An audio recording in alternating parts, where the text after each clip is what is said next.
Alright, everybody, I'm here for another very shitty story from school. This one's a bit awkward, I guess, at least for me, but I'll get into it anyways. So, during the year, I saw myself getting a secret admirer of sorts. Someone I didn't know as sophomore, or someone I barely knew, I should say. I'd seen him with other people, he'd say hi to me a couple times, kind of had mutual friends. So, along the school year, as me and those mutual friends hung out more and more, I guess he started to take more of a liking toward me. This is someone I never liked. I never could have. Such a weird, strange person.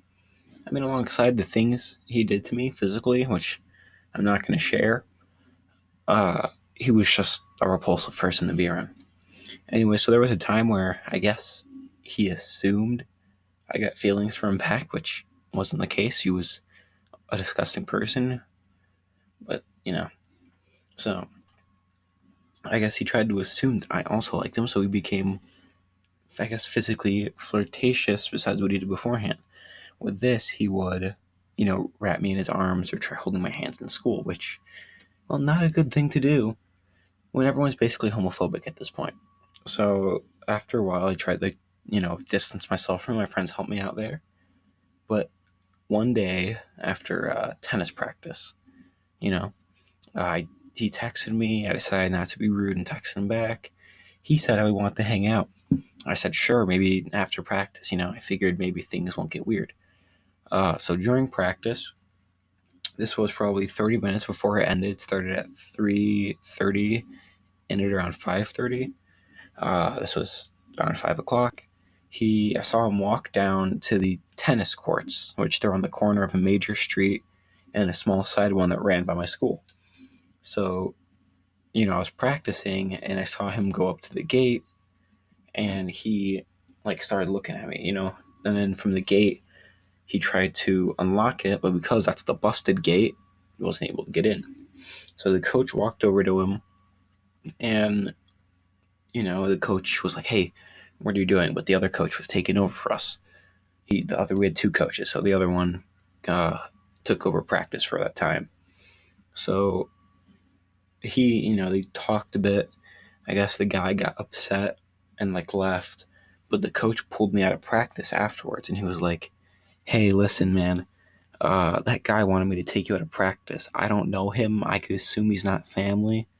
So I'm not going to allow it." And I said, "Yeah, I don't know who that is." But that's when the coach said, "That guy said that you and him were in a relationship. Is that true?" And I was like, "No, that isn't. I've seen him in the hallways, but I've never talked to him." And he was like, "Oh, all right, all right." He said he just wanted to take you out of practice.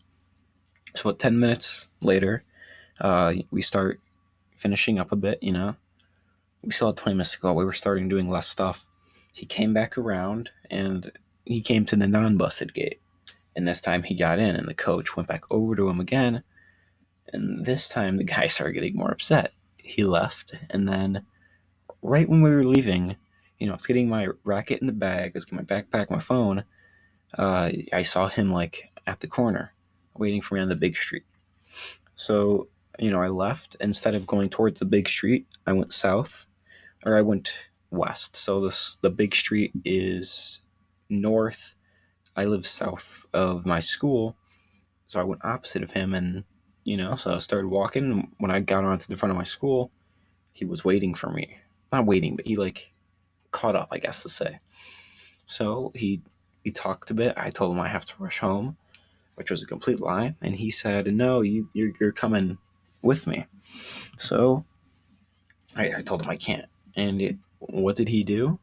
Well, he grabbed my arm and started pulling me in the other direction. And at this point, I made it. We started walking back up towards the courts, and when we got to the where the courts were on the corner, my coach looked over and he said, "Hey, can you come over here and help me with getting the tennis balls in my car?"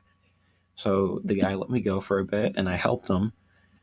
And my coach told me, "Get on out of here if he tries going for you, or if he tries anything. I won't let him get past my car." So I helped him out, and I started going back south. And from behind me, I heard the guy go, "Wait, where do you think you're going? And then the coach said, hey. And then I started walking a bit faster, so I didn't catch the rest of that conversation. But either way, yeah, it was a bit of a fucked up situation, and I'm glad I'm never going to see that guy again. So yeah, that's it. Some fried chicken. Eating fried chicken at the mall. Eating fried chicken when I ball. Boom, eating boom. Fried chicken at your mom's. Eating fried chicken when I lick the pussy. Eating fried chicken when I lick all the groceries out her ass. Eating fried chicken at your mom's. Yeah. Fried chicken, gotta eat my fried chicken. Gotta eat my fried chicken. Gotta eat my fried chicken. Gotta eat my fried chicken. Gotta eat my fried chicken. Boom, boom. Fried chicken when I read on my Bible. Pew, pew. Fried chicken.